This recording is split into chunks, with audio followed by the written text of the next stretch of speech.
தமிழ். குழந்தைகளா, இன்னைக்கு நம்ம பார்க்க போறது சாப்பாடு வகைகள். வாங்க பார்க்கலாம்.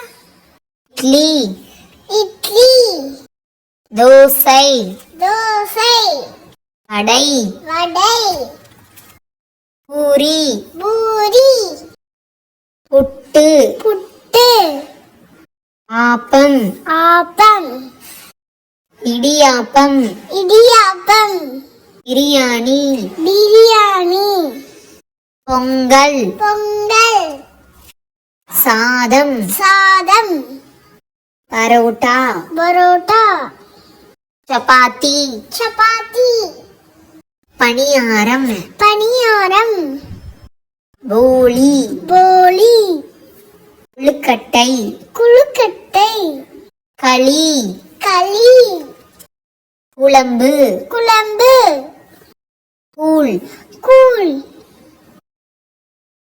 பாயாசம், பாயாசம், வறுவல், வறுவல், பொரியல். பொரியல். Thanks for watching Cutty's Tamil.